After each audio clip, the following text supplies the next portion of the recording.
Vincenzo's Go Crypto Investing this October the 17th, 2025, noontime cryptocurrency, blockchain technology, gold, and silver bullion video that you guys come and expect here every day. And we've been talking about how to become asset millionaires, and that's why this channel was created for you. And you can see the Bitcoin price after being down again today, getting as low as around 104,000 even. It's starting to rally now the last hour or so, and it's been on quite the bear. It's been on quite the last 3 months. You can see we're down 9.66%, even though we did just breach a new all-time high back on the 5th of October, right? But you can see we've been trading essentially sideways since December of 24 when we hit 122. We've created new highs, but they've just been sneaking up new highs. It hasn't been any big rallies, right? It's been trading more sideways, and it's very interesting because we're trying to figure out if that 1 week ago today, a few hours from now, is when we had the epic collapse, a flash crash, a flash flush, a liquidation of more than 1.1 million traders, and that's why we never, or not never, but we don't recommend and we don't leverage trade here. If you want to buy things, we buy shares, so you can never be liquidated like that. We're not on leverage. We only buy shares that we own, that we put cash in for, and we're not going 2x, 3x, 10x, 20x, because we're not going to lose our position over a flash wick that only affected people getting wiped out, right? But you can see the Bitcoin price is recovering a little bit today. We're having sort of a pump on a day where finally, there's been a sell-off in the gold and silver bullion market after creating new all-time highs. You can see silver bullion is finally having a down day, and you can see what silver's been doing the last year. The year to date, it's up 75%. But more specifically, I mean, look at it since March. It's up 75.25% since March 31st, right? That's an epic tear for silver bullion. So we would expect, and I've been waiting for a correction and some profit taking, as a lot of the large cap miners are at all-time highs or nearing all-time highs, and a lot of the smaller ones are coming up nearing all-time highs. So it's a good time for profit taking. And now the question is this leg of the bull market over in gold, and is this going to flip into a bear market or a long consolidation, and you're going to see a lot of selling? Or is this just the beginning in silver bullion now, which you would expect, as we just breached a 3-decade-long, 4-decade-long major upper resistance that was a mountain double top there at around the $50 level. Now that you've overshot it, is this a classic time where you come back and back test it, consolidate for a week or two or three, and then you shoot up to the next leg of this bull market in silver? And that's what I think is going to happen. And the next leg of this bull market in silver, and then we'll get back into crypto, is you can see there's top 1 in 2011, and there's top 2 in 1980. That was the end of a 10-year, and that's what we've had the best run since the 1970s. And you can see what happened in silver bullion in the 1970s.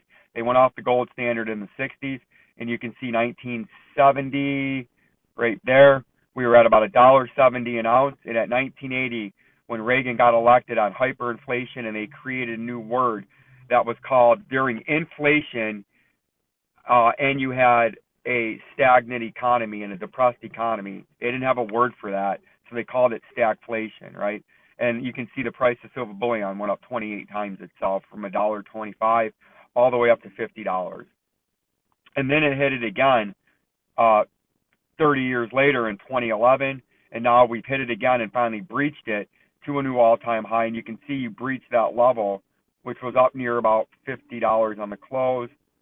So we breached it by 4 or 5%, and this would be a classic time to come back test, because I think on the cup and handle, the first cup and handle from the last 10 years, the technical target is $150 to $200, and then the 4-decade-long cup and handle, its target is $700. And I looked up the fair market value in silver, not fair market, but inflation-adjusted price for silver, going from 1980 high at 50. It would be $188 to $200 an ounce in today's money to be inflation-adjusted. Even though nominally it hit its all-time high, inflation-adjusted, it's still way off its all-time high. And what's funny about that is the technical target here of $200 out of this first cup and handle, that gets you to your inflation-adjusted all-time high, right? Isn't that kind of cool the way that works? just like gold hit its all-time high at just over 2,000 back in 2020, but its inflation-adjusted all-time high was actually at $3,600, which gold just made that and hit that and broke that this year as it's broken into the $5,000 level. But going back to the Bitcoin price, right, if we're looking at it, you can see where we're at right now. I got a time check. Yeah, I can't filibuster. I really got to get moving. Yesterday I had a 28-minute video, right? You can see the Bitcoin price as attempting to decide, and that's what we're deciding to see here, is are we breaking down out of this 3.5-year rising channel, or is this just another fake out, right? But right now you can see we slipped that 200-day moving average, something that we told you if we broke down up here, after we broke down, if we couldn't hold this rising channel, we told you if you came down into these supports, you wouldn't hold the 50, you wouldn't hold the 100, and you wouldn't hold the 200, and you slipped all three of them, and now you're getting the textbook brief buyback right here that you would expect.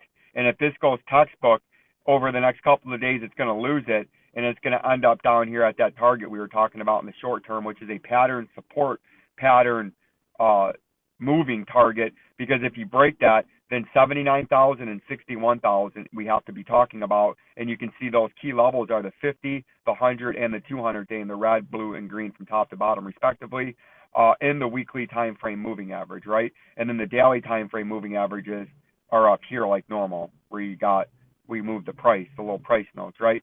And that would be very significant, because that could be saying we're going into a multi-month, maybe a year-long bear market, but at least a multi-month bear market where 61 and potentially something as crazy as this, as something that should have warned you about the crypto market, is there's very little liquidity in it.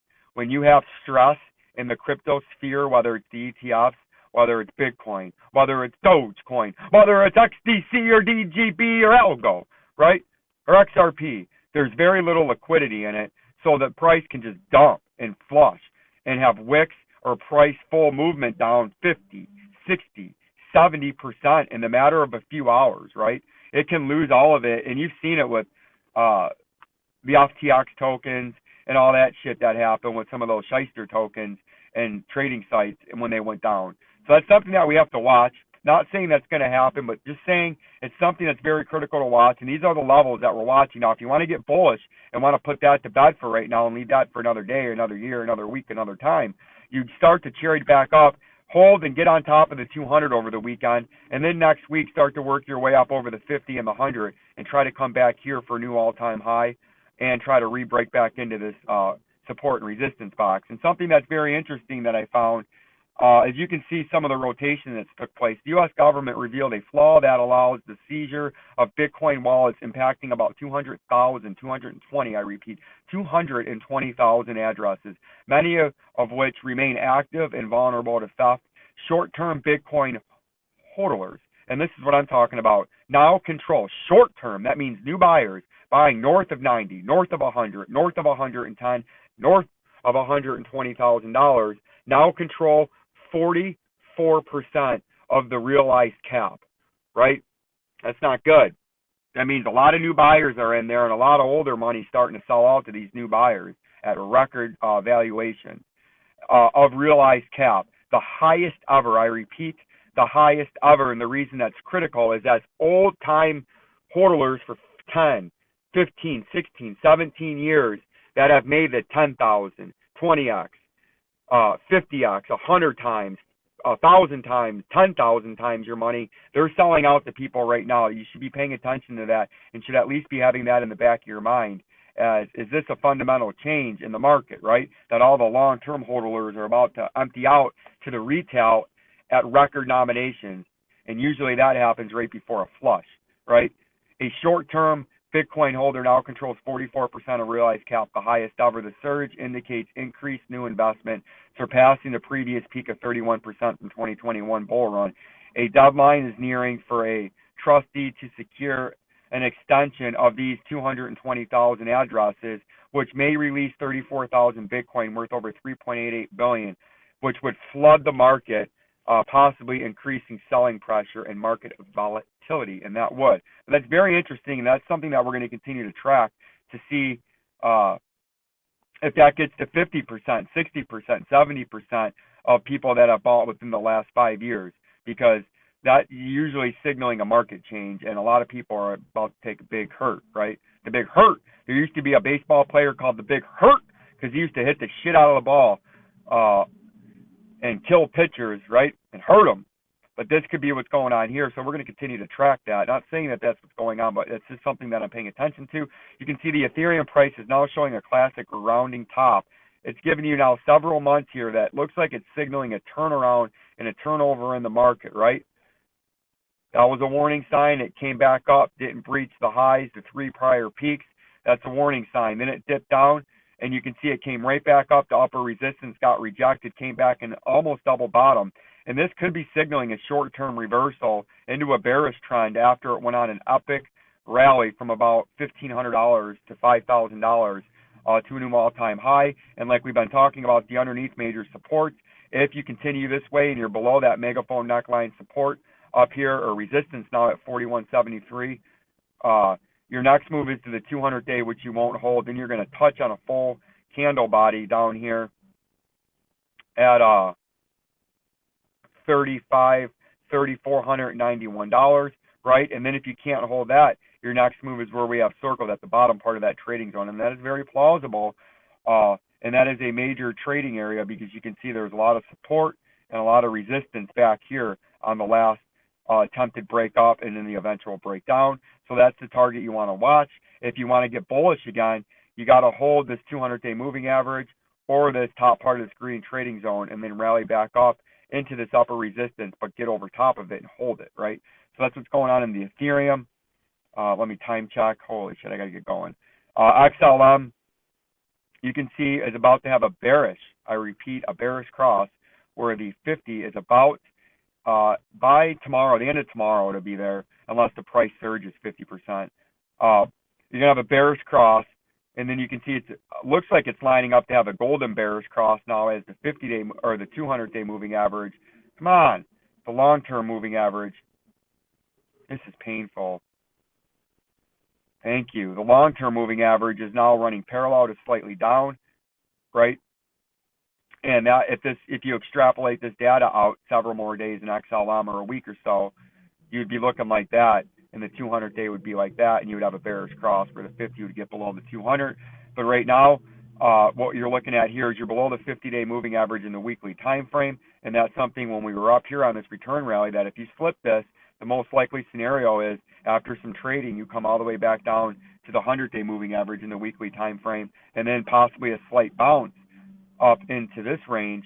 But if you can't reclaim it, you would come back down on a double bottom, lose that, end up here in about 2 weeks, potentially 14 or 15 days, retesting a 200-day weekly time frame moving average, right?